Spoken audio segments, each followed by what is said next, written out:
Bismillah. Assalamualaikum warahmatullahi wabarakatuh.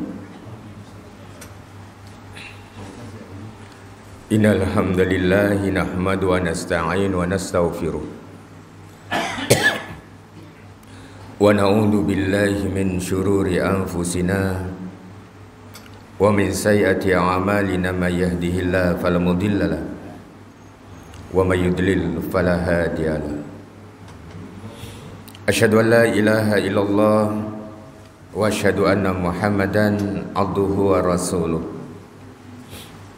Allahumma salli ala Muhammad wa ala alihi wa sahbihi ajma'in. Faqala Allah ta'ala fil Qur'anil Karim, a'udzu billahi minasy syaithanir rajim. Bismillahirrahmanirrahim. Tsumma latus'alunna yawma idin 'anil na'im. Sadaqallahul 'azim. Bapak-bapak dan ibu jamaah salat subuh rahimakumullah. Pertama-tama marilah kita senantiasa bersyukur kepada Allah. Kita bersyukur dengan nikmat yang Allah berikan kepada kita. Kita bersyukur kepada Allah Subhanahu wa ta'ala dengan kesempatan yang Allah berikan kepada diri kita. Karena masih banyak orang lain yang tidak punya kesempatan sama dengan kita pada pagi hari ini. Bisa jadi mereka dengan kesibukannya, dan bisa jadi mereka dengan kondisi kesehatannya. Kita semua, kita berataan, dua-duanya diberikan oleh Allah Subhanahu wa ta'ala. Dan yang ketiga adalah kita gunakan yang dua tadi itu adalah untuk ketaatan kepada Allah Subhanahu wa ta'ala. Mudah-mudahan Allah Subhanahu wa ta'ala dan para malaikatnya mencatat dari apa yang kita lakukan. Artinya apa?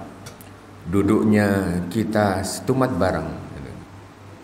Setelah waktu subuh ini kita menyampaikan beberapa ayat dan kita menyampaikan beberapa hadis yang merupakan satu petunjuk di dalam agama, sehingga dengan demikian duduknya kita setumat akan menghapus dosa-dosa kita. Kenapa? Di samping kiri kanan kita ada malaikat yang senantiasa berdoa, Allahumma ufir, ya Allah berikan rahmat kepada orang yang senantiasa mengikuti kebaikan atau mempelajari sebuah ilmu. Bapak dan Ibu jamaah rahimakumullah, tentu kita sudah mengetahui bagaimana perjalanan dalam Ramadan ini. Dan masing-masing kita punya pengalaman tersendiri. Oleh karenanya kata Rasul sallallahu alaihi wasallam, qad ja'akum syahrul Ramadan. Qad ja'akum syahrul Ramadan, syahrul mubarak. Telah datang kepada kalian, lakum kepada kalian, syahrul mubarak, bulan yang penuh dengan keberkahan. Ada juga disebutnya dengan syahrul Quran, bulannya Al-Quran. Karena kita beratan berlomba-lomba untuk membaca Al-Quran. Dan yang ketiga adalah ada yang disebut dengan syahrus sadaqah, artinya bulan sedekah. Sehingga orang-orang yang berbuat kebaikan di bulan Ramadan ini yang tinggal beberapa hari ini, insyaallah kita akan terus dan terus ketika Allah memberikan kesempatan kepada diri kita, kita melakukan dengan baik, sehingga apa yang kita lakukan, apa yang kita kerjakan nantinya akan diterima oleh Allah Subhanahu wa ta'ala. Jamaah rahimakumullah, dalam sebuah hadis Rasul sallallahu alaihi wasallam, kalau kita lihat dari perjalanan waktu kita yang sangat cepat, Karena kata Rasul sallallahu alaihi wasallam, sayati zamanu, akan datang sebuah zaman yang dimana zaman itu kata Rasulullah sallallahu alaihi wasallam begitu sangat cepat berlalu. Kita rasa-rasanya baru beberapa hari kita awal Ramadan, itu kan? Kita tahunya sekarang sudah sampai 24 Ramadan. Nah, kata Rasul sallallahu alaihi wasallam, umatku itu akan mengalami seperti itu. Yang 1 tahun, yang lamanya 1 tahun itu dirasa 1 bulan. Kan kita tidak terasa. Rasanya tahun yang lalu kita melaksanakan saum Ramadan hanya beberapa bulan saja. Tahu-taunya Ramadan sudah datang. Nah, itulah yang disebutkan oleh Rasulullah sallallahu alaihi wasallam, begitu sangat cepat gitu. Yang 1 tahun terasa sebulan, yang sebulan terasa seminggu, yang seminggu terasa sehari. Lalu Allah menyebutkan di dalam Al-Quran itu, yusil lailan nahar yatlubuhu hasisha. Ketika Allah memasukkan siang ke dalam malam, dalam pergantian waktu itu, malam ke dalam siang, siang ke dalam malam yang terus berputar, sebagaimana secara kodrati rotasi perputaran itu begitu sangat cepat. Yusil lailan nahara yatlubuhu hasisha. Dan seluruh makhluknya akan tunduk akan perintah Allah. Akan tetapi pada giliran manusia gitu. Akan tetapi pada giliran manusia masih ada sebagian yang tidak mau melakukan apa yang Allah fardukan kepadanya. Padahal kata Rasul, syahrul mubarak iftarada siyamahu. Segala sesuatu yang difardukan oleh Allah Subhanahu wa taala kepada diri kita, yang salah satu adalah kita diwajibkan di bulan Ramadan itu untuk melaksanakan saum Ramadan, puasa di bulan Ramadan. Akan tapi masih ada sebagian orang yang menganggap enteng kewajiban itu. Itu kan bayar fidyah kawan. Lalu nanti bayar fidyah. Iya, fidyah itu adalah sebagai pengganti dari puasa kita ketika seseorang itu sudah tidak mampu untuk melaksanakan saum Ramadan. Misalnya, mohon maaf, ada orang tua yang sudah uzur, garing, sakit. Lalu dikhawatirkan kalau beliau menjalankan ibadah saum Ramadan akan memberikan dampak yang negatif kepada beliau itu. Lalu dengan apa yang disebut dengan keringanan di dalam agama, maka orang yang tersebut adalah boleh dia membayar fidyah. Amun sehat-sehat aja, kenapa harus bayar fidyah? Gitu. Tidak demikian. Nah, itulah yang disebutkan bagaimana kita mengentengkan sebuah hukum. Ada sebagian yang mengentengkan sebuah, oh nggak apa-apa, nggak puasa nanti bayar fidyah. Gitu. Fidyah itu diberlakukan kepada orang yang sudah kada kawak lagi melakukan ibadah atau semua Ramadan.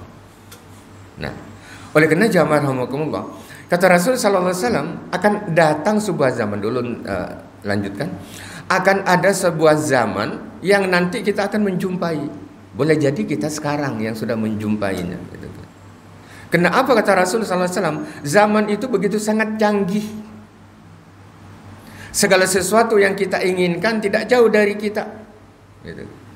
Yang kita inginkan tidak jauh dari kita. Yang kita inginkan dari informasi tidak jauh dari kita. Semua akan ada, kata Rasul. Oleh karenanya kata Rasulullah sallallahu alaihi wasallam, begitu juga dengan fitnah. Begitu juga dengan fitnah yang kita alami, yaitu ujian-ujian. Fitnah itu akan berhamburan datang ke kita. Ada yang memfitnah tentang ajaran agama ini, ada Al-Quran macam-macam gitu. Itu akan datang kepada diri kita hal-hal yang semacam itu, yang jadinya haram lalu dihalalkan, yang halal diharamkan. Padahal itu bukan orang, padahal itu adalah sesuatu yang qat'i, sesuatu yang pasti, yang diharamkan oleh Allah dan Rasulnya. Tidak ada yang boleh menghalalkan. Contoh, Dalam sebuah hadis Rasul sallallahu alaihi wasallam, farada faraida fala tudayyuha wa harrama asya fala tantakihuha. Kata Rasul, segala sesuatu yang difardukan oleh Allah kepada diri kita, tidak ada seorang hamba pun yang bisa mengabaikan apa yang telah difardukan. Tidak ada seorang hamba pun yang boleh mengabaikan apa yang telah difardukan. Apa yang difardukan kepada kita banyak, sholat, itu kan. Apa yang difardukan kepada diri kita, saum, puasa. Gitu. Akan tetapi masih ada orang yang mengentengkan itu. Masih ada orang yang mengentengkan yang demikian itu. Nah, itulah yang disebutkan oleh Rasulullah sallallahu alaihi wasallam, sebuah prediksi dari Rasul sallallahu alaihi wasallam dari berabad-abad yang lalu. Yang insya Allah masa itu sudah terjadi sekarang. Beruntung kita berataan, kita semua, keluarga kita yang masih diberikan oleh Allah dan Rasulnya kekuatan keimanan, sehingga di dalam melaksanakan ibadah itu tidak terasa, tidak merasa terbebani. Tidak merasa terbebani sekalipun kita ngantuk gitu kan. Sekalipun kita ngantuk, habis subuhnya ngantuk benar gitu kan. Akan tapi untuk sama-sama duduk di sini bareng setumat, tidak rasa terbebani. Artinya apa? Itulah yang disebut dengan ikhlas gitu. Itulah yang disebut dengan ikhlas. Ikhlas itu adalah sama dengan ketika Al-Quran itu memperumpamakan kepada kita. Dalam perut binatang itu ada bermacam-macam jenis. Ada darah, ada air, ada lendir, dan macam-macam di dalam. Yang ada di dalam, ada kotoran. Akan tetapi ketika binatang itu mengeluarkan air labanun khalisan gitu. Di Al-Quran itu disebut dengan labanun khalis gitu. Ketika perut binatang itu mengeluarkan air susu itu, maka sekalipun ada di dalamnya bermacam-macam yang akan bisa mengkontaminasi dari susu itu, maka ketika dia keluar air susu dari perut binatang itu, maka yang keluar itu adalah susu yang murni, air susu yang murni dari perut binatang itu. Nah, itulah ikhlas gitu. Artinya apa? Ketika kita melaksanakan ibadah, ketika ikhlas itu ada, tidak lain adalah bagaimana ibadah kita yang kita lakukan itu hanya karena Allah Subhanahu wa taala, tidak karena yang lainnya. Nah, itulah perumpamaan-perumpamaan yang baik di dalam Al-Quran. Itulah perumpamaan-perumpamaan yang begitu baik di dalam Al-Quran. Bagaimana kita, yang pertama adalah bagaimana kita mengikhlaskan. Bagaimana kita bersifat ikhlas ketika kita melaksanakan ibadah kepada Allah Subhanahu wa taala. Tidak merasa terbebani. Wah, zuhur pulang nih, setempat lagi asar pulang nih. Tidak ada rasa mengeluh. Artinya itulah sebuah kewajiban yang nantinya kata Allah, jangan pernah mengeluh, karena kata Allah Subhanahu wa taala dalam firman Allah Subhanahu wa taala, nanti di yaumil qiyamah itu kaki kita ini tidak akan pernah beranjak dari tempatnya sebelum ditanya tentang apa yang difardukan kepada kita, yaitu sholat. Yaitu sholat. Oleh karenanya jamaah rahimakumullah, yang kata Rasul sallallahu alaihi wasallam, zaman itu begitu banyak yang bersifat qat'i, yang bersifat pasti itu sudah disampaikan kepadanya, akan tetapi selalu dibahas, selalu diperdebatkan. Kenapa ya? Kalau subuh cuma 2 rakaat. Kenapa? Enggak boleh demikian, karena itu adalah pasti. Kenapa? Cuma bulan Ramadan itu yang diwajibkan puasa. Itu dibahasnya terus-menerus. Oleh karenanya kata Rasul sallallahu alaihi wasallam, kalaulah kita menjumpai zaman yang seperti itu, kalaulah kita menjumpai zaman yang seperti itu, apa yang harus kita lakukan? Apa yang harus kita kerjakan? Kalau kita menjumpai zaman yang seperti itu, konsep di dalam Islam, konsep di dalam Rasul itu, Rasul sallallahu alaihi wasallam memberikan sesuatu pencerahan kepada diri kita tentang sebuah zaman, lalu dia memberikan solusi. Lalu dia memberikan pemecahan. Sehingga orang-orang yang masih diberi kesempatan pada zaman itu, maka dia akan melakukan dari apa yang disampaikan oleh Rasul sallallahu alaihi wasallam. Karena kata Rasul sallallahu alaihi wasallam, seluruh umatku akan masuk surga. Seluruh umatku akan masuk surga, kata Rasul sallallahu alaihi wasallam, illa man aba.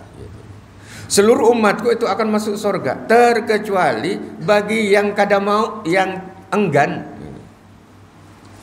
Yang ketika Rasul sallallahu alaihi wasallam menyampaikan yang demikian itu, maka sahabat Rasul itu bertanya kepada Rasul sallallahu alaihi wasallam.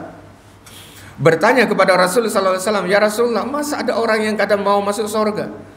Masa ada orang yang tidak mau, yang enggan masuk surga ya Rasulullah? Wa may ya'ba ya Rasulullah?" Siapa yang enggan itu ya Rasul? Yang dimaksud olehmu ya Rasulullah, siapa yang enggan masuk surga itu siapa?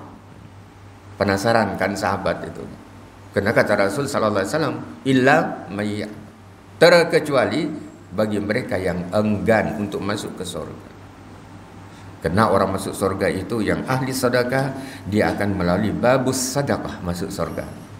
Kalau orang yang masuk, orang yang ahli dalam hal-hal yang berkenaan dengan puasa, yang rutin dia melaksanakan ibadah puasa dan puasanya diterima oleh Allah, dia akan masuk surga dengan melalui pintu Ar-Rayyan. Dan bermacam-macam pintu surga itu.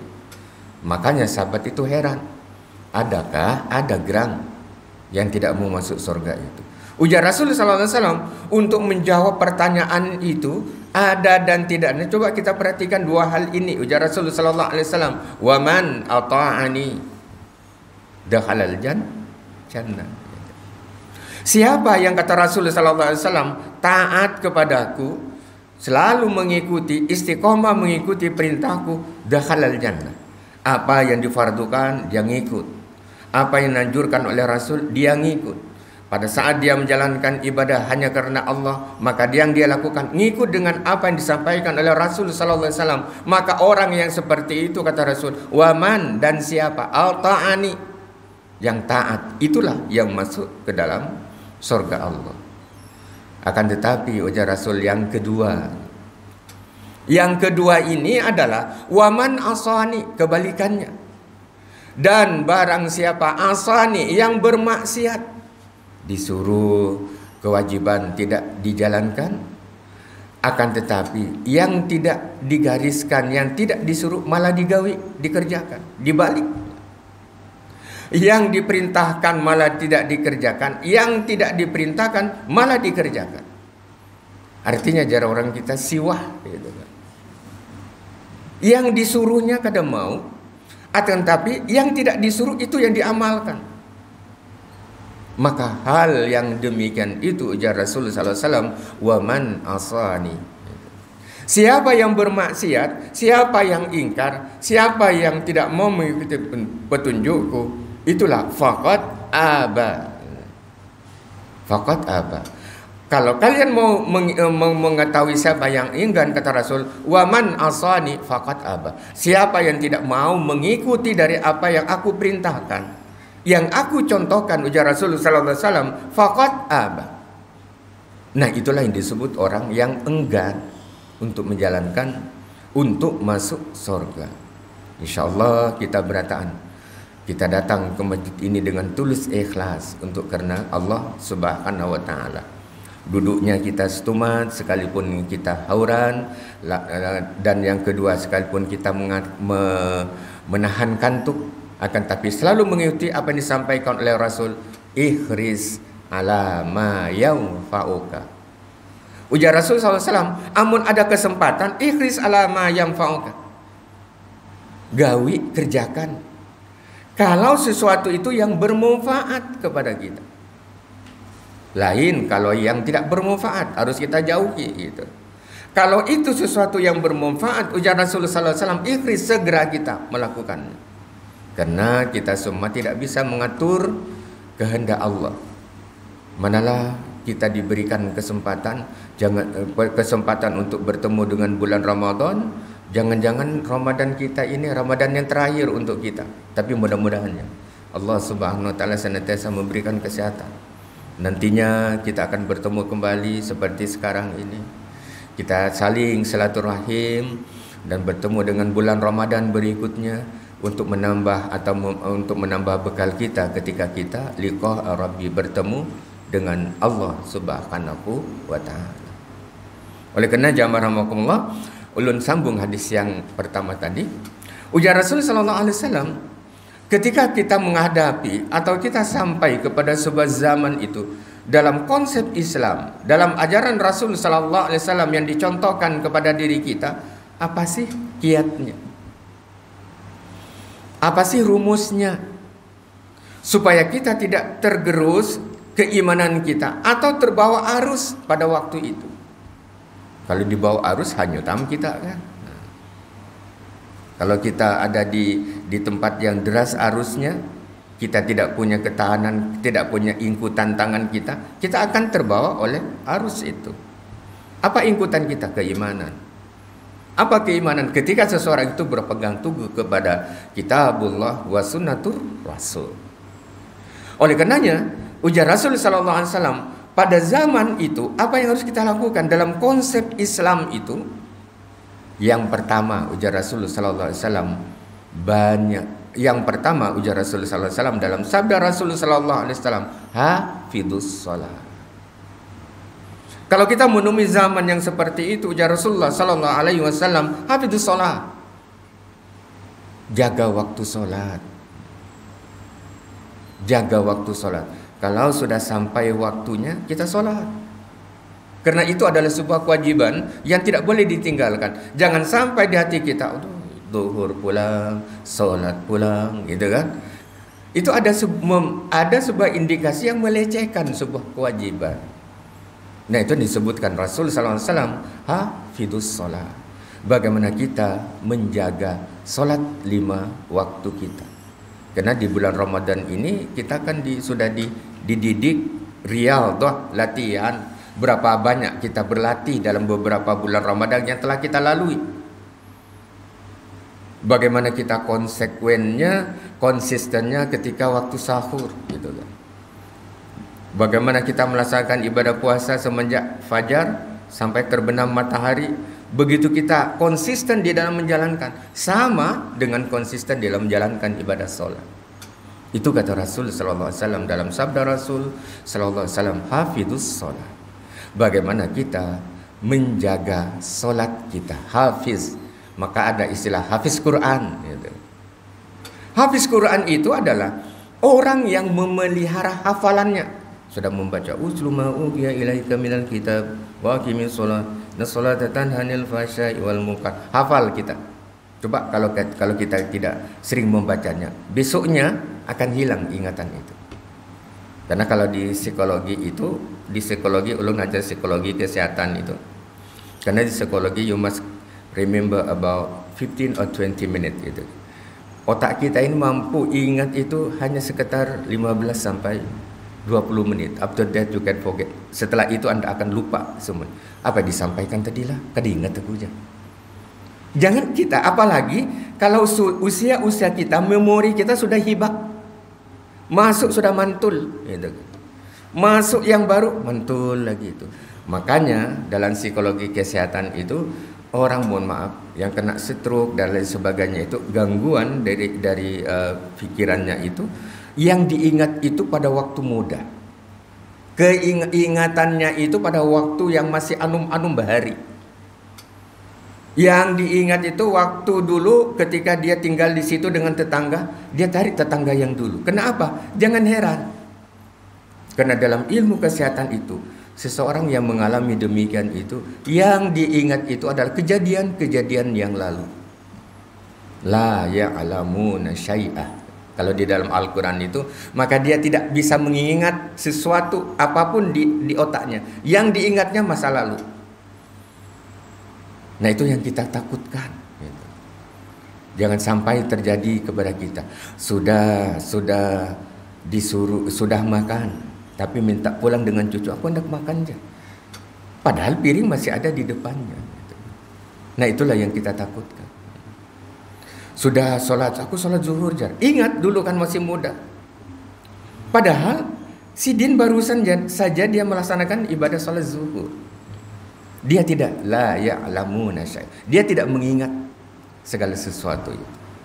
Nah, itulah yang harus kita bermohon kepada Allah Subhanahu wa taala. Mudah-mudahan kita tidak seperti itu.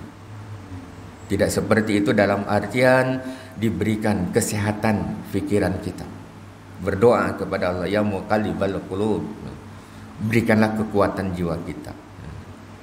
Oleh karenanya kata Rasulullah SAW kembali kepada hadis tadi adalah, kalaulah kita menemui yang seperti itu, yang pertama hafidzus shalah, yang kedua kata Rasulullah SAW, yang kedua konsep di dalam Al-Quran, di dalam hadis itu yang dianjurkan oleh Rasulullah SAW, aktsara zikri, artinya banyak kita ingat, banyak kita zikir. Zikir itu kan ingat, ya. Zikir itu ingat. Nah, ini yang zikir itu adalah ingat. Nah, itu yang disimpangkan oleh kawan-kawan, oleh orang lain. Jadi kalau salat itu salat li zikri. Jadi lalu ada timbul ajaran yang disebut ajaran eling. Ingat. Ikam sudah salat kah? Belum lagi. Sumatlah ya. Nah, berpicik mata, menunduk, bayangkan, sudah salat ya. Nah, itulah yang disebutkan bagaimana seseorang itu kan ramai dulu kan ajaran agama eling. Asal ingat sudah salat, asal ingat sudah puasa. Kan sudah puasa kan? Sumatlah. Sudah ya. Nah, itu kan berbahaya kan. Nah, zaman yang seperti itu bermacam-macam kaidah, bermacam-macam cara yang bisa menyimpang dari apa yang ada di dalam Al-Quran. Hada siratu mustaqim, kata Allah. Hada siratu mustaqim fattabi'u. Maka kata Allah Subhanahu wa taala, sudah ada jalan yang lurus. Jangan kita mengambil jalan yang bengkok, yang menyimpang dari jalan ajaran Allah Subhanahu wa taala. Yang kedua tadi disebutkan, banyak kita berzikir, minta ampun kepada Allah dengan cara kita berzikir, dengan cara kita beristighfar, dengan cara kita bertasbih kepada Allah, sehingga ayat yang ulun bacakan tadi, fasabbih bismi rabbikal azim, maka kita bertasbih kepada yang maha agung. Mudah-mudahan jamaah rahimakumullah, itu yang dapat ulun sampaikan dalam kesempatan ini. Mudah-mudahan kita semuanya senantiasa diberikan kesehatan oleh Allah. Yang kedua, apa yang kita lakukan, apa yang kita kerjakan, ibadah yang kita kerjakan selama ini, semuanya akan diterima oleh Allah Subhanahu wa taala. Dan kita berataan dalam hidup ini perlu ada kecukupan. Mudah-mudahan Allah mencukupkan rezeki untuk kita dalam rangka untuk beribadah kepadanya. Demikian Bapak dan Ibu jamaah rahimakumullah, yang kalau ada kesalah kata mohon maaf dari apa yang ulun sampaikan.